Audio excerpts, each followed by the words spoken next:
No episódio de hoje, eu vou narrar a história do momento da morte de uma pessoa. E eu já tô deixando avisado porque talvez não seja uma boa hora para você ouvir. Pode despertar alguns sentimentos incômodos. E tudo bem, segue em frente, a gente se encontra em outros episódios, não tem problema. Mas se você quiser vir comigo, já venha sabendo que eu vou contar a história da morte de uma pessoa. E mais especificamente da morte de um escritor de ficção científica.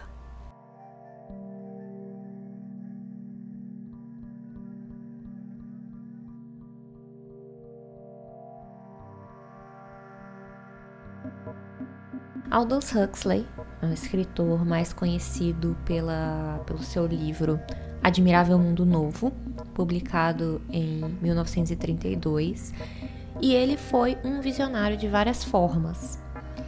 Primeiro por escrever visões de mundo nos seus livros, sejam elas visões distópicas, como o Admirável Mundo Novo, ou utópicas, como o último livro que ele escreveu, A Ilha, que foi publicado em 1962. Mas ele também foi um visionário porque ele era da turminha dos psicodélicos. Ele era usuário de drogas alucinógenas. Ele experimentava o efeito dos alucinógenos, usando a si mesmo como cobaia, e depois escrevia ou fazia registros em áudio das suas experiências.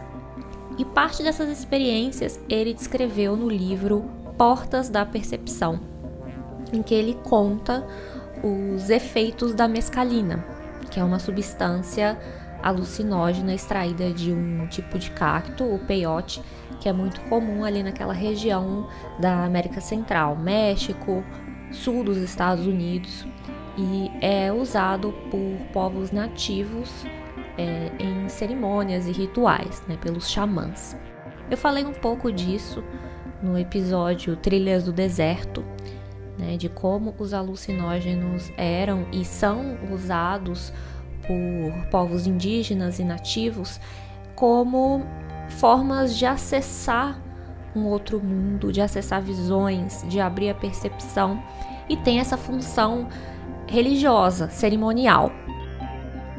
E o Aldous, nesse livro, ele fala um pouco dos alucinógenos do ponto de vista histórico, cultural, biológico, mas é, acima de tudo, um livro em que ele fala de arte, em que ele analisa a arte a partir dos seus olhos afetados pela mescalina. E aí ele explica que a nossa percepção, ela funciona como um filtro, como uma espécie de porta que deixa passar as informações que a gente vai processar, aquelas que são úteis, que são necessárias para a nossa sobrevivência como animais vivendo no planeta Terra. Então, muita coisa a gente não percebe, simplesmente porque a nossa máquina, o cérebro, não tem o interesse nisso para nos manter vivos. Então, o uso de algumas substâncias permite abrir um pouco mais essas portas. Por exemplo, tem um trecho que ele fala o seguinte: as impressões visuais se intensificam e o olhar recupera parte da inocência perceptiva da infância, quando as sensações não se subordinavam imediata e automaticamente aos conceitos. O interesse pelo espaço diminui e o interesse pelo tempo quase se anula. O sentido cromático do ser humano, tão desenvolvido, é um luxo biológico, inestimável para ele como ser intelectual e espiritual, mas desnecessário para sua sobrevivência como animal. A julgar pelos adjetivos que Homero lhes coloca na boca, os heróis da Guerra de Troia mal superavam as abelhas em sua capacidade de distinguir as cores. Aliás, eu falo disso no episódio Quem Inventou o Azul, um dos primeiros aqui do podcast. Depois dá uma passada lá, porque eu falo da nossa percepção das cores, e como ela de muitas formas é limitada até pela nossa linguagem. E aí ele continua e fala o seguinte: a mescalina eleva todas as cores a uma nova potência e dá àquele que as percebe a consciência de inúmeros e sutilíssimos matizes de diferença, aos quais, em condições normais, ele é completamente cego. Então a gente já tem uma percepção de cores muito superior a muitos animais, o que até nos permite ser esse ser artístico e espiritual, porque a gente consegue fazer distinção de cores que não é necessariamente ligada ao nosso senso de sobrevivência. Então, como a mescalina potencializa isso, ele no livro descreve o que ele vê em algumas obras de arte que ele fica observando enquanto ele está lá chapado de ácido, e ele descreve o que ele está vendo, o que ele percebe. Então, Aldous, durante a vida, ele fez algumas jornadas dentro desse veículo dos alucinógenos. E na maioria dessas viagens, o Aldous tinha uma copiloto, meio que uma guia, que era a sua esposa, sua segunda esposa, Laura.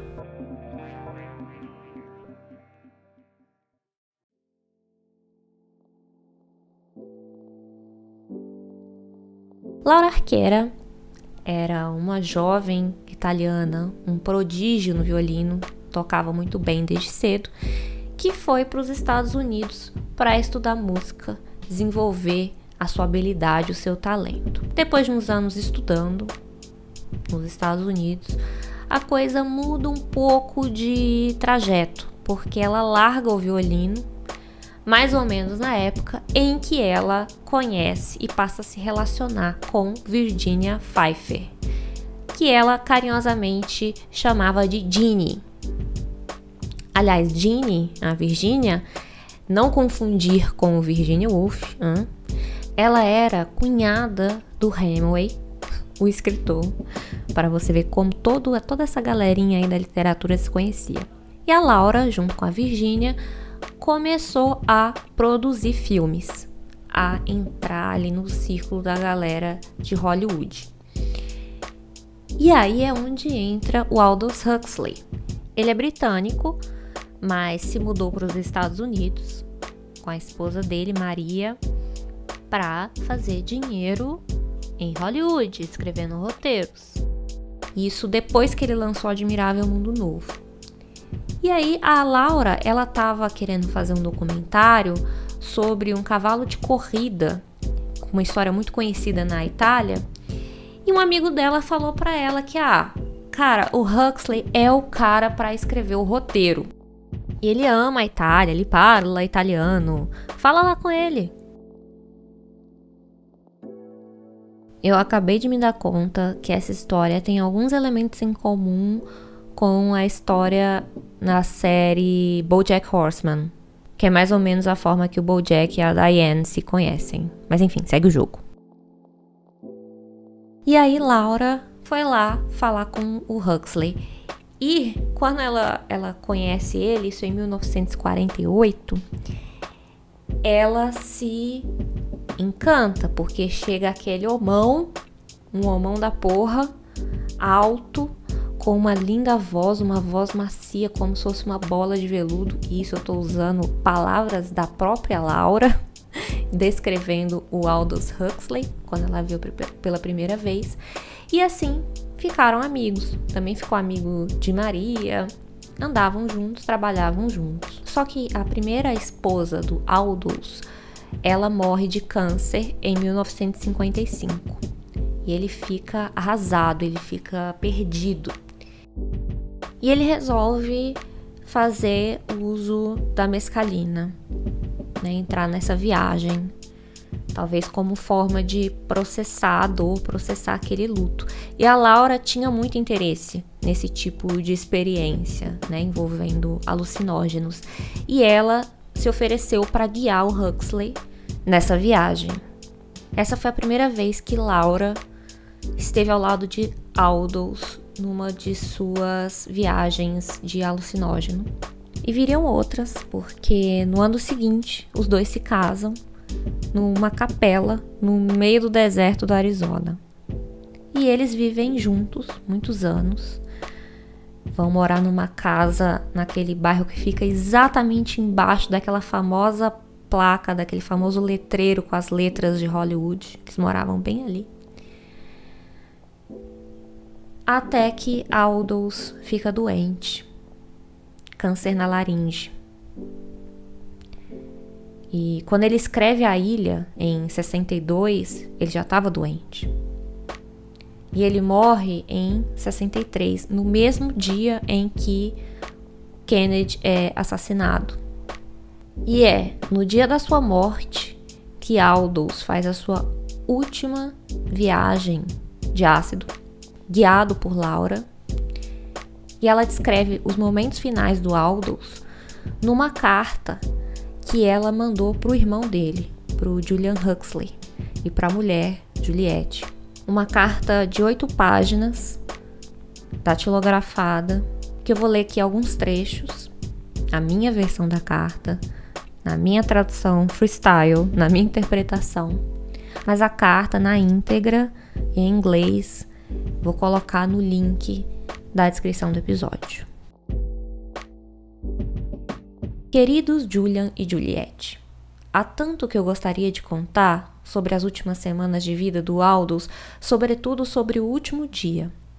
O que aconteceu é importante não apenas para os mais próximos, mas é quase uma conclusão, ou melhor, uma continuação do próprio trabalho dele, que acaba sendo importante para o público em geral. Antes de tudo, eu devo confirmar para vocês com toda a certeza que Aldous não olhou conscientemente para o fato de que ele poderia morrer, até o dia em que ele morreu. Inconscientemente estava tudo lá. E vocês vão poder ver isso porque do dia 15 ao dia 22 de novembro eu tenho muitas das observações dele gravadas em fita. E por essas gravações devemos ser todos imensamente gratos. E aí na carta ela conta que o Aldous tinha um dictograph, que era um gravador da época que parece um filhote de rádio antigo com um telefone, um aparelho grande que ocupa espaço. E Laura achava incômodo usar esse aparelho com Aldous na cama, né, cercado de vários equipamentos médicos, né, em casa. E a Jeannie, que deu de presente para Laura um gravador portátil mais moderno. Aldous amou o gravador novo e eles usavam um pouquinho todo dia para ele gravar os sonhos que ele tinha, algumas ideias para textos e histórias. Aí a carta continua. Nesses sonhos, assim como em algumas conversas, parecia óbvio e transparente que inconscientemente ele sabia que ia morrer. Mas nenhuma vez, conscientemente, ele falou sobre isso. Isso não tem nada a ver com a hipótese que alguns dos amigos dele levantaram de que ele queria me poupar. Não era isso. Porque Aldous nunca foi capaz de atuar, de dizer uma mentira sequer.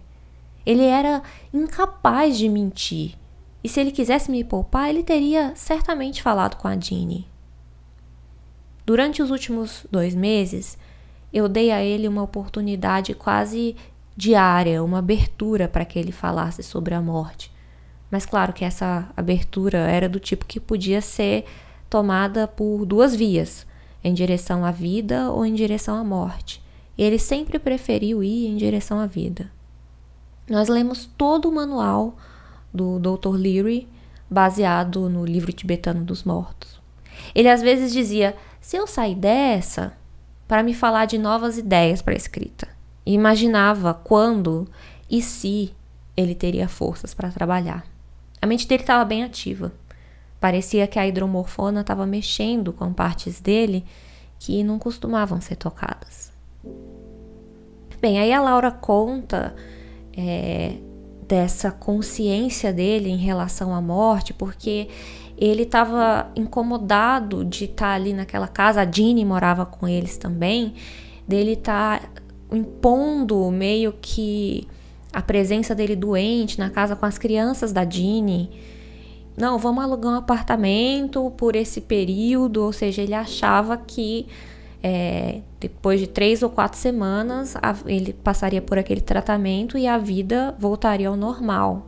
A Laura conta que essa ideia de voltar à vida normal vinha com frequência. E em contraposição a essa ideia que ele tinha de que ele ia se recuperar, a Laura dá alguns detalhes da fraqueza dele, o quanto que ele comia pouco, sempre incomodado, com dor, pedindo para ser movido de lugar, né? Moveu a perna, moveu o braço, não se sentia nunca confortável, né? E isso ele estava tendo acompanhamento de um médico particular ali, tinha enfermeiras também à disposição para ele.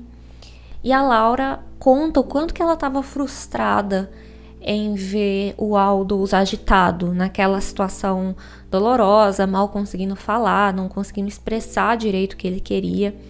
Por mais que ela sentisse que ele, por trás daquilo, estava lúcido, ele só não tinha força muscular para falar direito, escrevia com dificuldade. Então, em certo trecho, ela conta o seguinte: não sei exatamente que horas eram, mas ele me pediu o bloquinho e escreveu: tente LSD sem intramuscular. Embora a cópia que vocês estão vendo não esteja muito clara, eu sabia o que ele queria dizer. Eu confirmei com ele. Eu soube o que deveria ser feito. Eu fui até o armário na outra sala onde o Dr. Bernstein estava assistindo TV, onde acabavam de anunciar que atiraram no Kennedy. Peguei o LSD e disse: eu vou dar uma dose de LSD, ele pediu. O doutor teve um momento de agitação, porque você sabe muito bem a inquietação sobre essa droga na mente médica. Então ele disse: ok, a essa altura, qual pode ser a diferença? Eu fui até o quarto de Aldous com um frasco de LSD e preparei uma seringa. O médico me perguntou se eu gostaria que ele injetasse, talvez porque tenha visto que as minhas mãos tremiam. Ele me pedir isso me tornou consciente das minhas mãos e eu disse: não, eu devo fazer isso. Me acalmei e então dei a ele a dose com as mãos bem firmes. Então, de alguma forma, um alívio veio para nós dois. Depois de meia hora, a expressão dele começou a mudar um pouco. E eu perguntei se ele já sentia o efeito do LSD. Ele disse que não. Ainda assim, eu acho que algo já estava acontecendo. Isso era bem típico do Aldous. Ele sempre demorava para reconhecer o efeito de qualquer remédio. E a não ser que o efeito fosse muito, muito forte, ele diria que não bateu. Esperei uma hora e decidi dar a ele mais 100 microgramas. Falei para ele que ia fazer e ele concordou. Dei a ele outra dose e comecei a falar com ele. Ele estava muito quieto agora, ele estava muito quieto, suas pernas estavam frias e eu podia ver algumas áreas ficando roxas. Então, eu comecei a falar com ele. Leve e livre. Vá, deixe ir, querido. Adiante e para cima. Você está indo adiante e para cima. Vá na direção da luz. Você está indo por vontade própria e conscientemente. Está indo lindamente. Está fazendo isso com tanta beleza. Você está indo na direção de um amor maior. É tão gracioso e lindo, leve e livre. Adiante e para cima. Você está indo com meu amor na direção do amor de Maria. Você está indo na direção de algo melhor, de um amor maior. E eu dizia a ele, bem perto do seu ouvido. Então eu perguntei se ele estava me ouvindo e ele apertou a minha mão. Ele estava me ouvindo. Eu não queria investigar, perturbar, por isso a única pergunta que eu fiz foi: você me ouve? Talvez eu devesse ter feito mais perguntas, mas não fiz.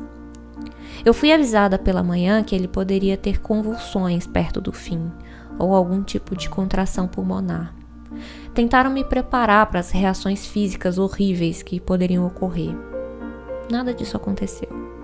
Na verdade, o cessar da respiração não foi nada dramático, porque foi tão lento, tão gentil, como uma peça musical acabando em pio-piano, suave, doce. Não tive o sentimento de que com o último suspiro o espírito se foi. Não. Ele foi embora lentamente, nas últimas 4 horas. Nesse tempo, ficaram no quarto 5 pessoas, 2 médicos, uma enfermeira, Jeanne e Rosalind. Eles não pareciam ouvir o que eu estava dizendo. Essas 5 pessoas disseram que foi a morte mais serena, mais bonita. Tanto os médicos quanto a enfermeira disseram que nunca viram alguém numa condição parecida partir tão completamente sem dor ou sofrimento. Nunca saberemos se foi tudo autossugestão nossa ou se foi real, mas certamente todos os sinais e os nossos sentimentos indicaram que foi bonito, pacífico e leve. Agora, depois de ficar sozinha alguns dias, menos bombardeada pelos sentimentos de outras pessoas, o significado do seu último dia se torna mais e mais claro para mim e mais importante. Eu acho que Aldous ficava chateado com o fato de que o que ele escreveu em A Ilha não foi levado a sério. Foi tratado como uma obra de ficção científica, quando nem mesmo ficção era, porque cada uma das formas de vida que ele descreveu no livro não foram produto da sua fantasia, mas algo que foi tentado em algum lugar ou mesmo no nosso próprio cotidiano. É verdade que alguns vão dizer que ele foi um viciado em drogas toda a sua vida e que morreu como um, mas a história é que Huxley parou a ignorância antes que a ignorância parasse Huxley.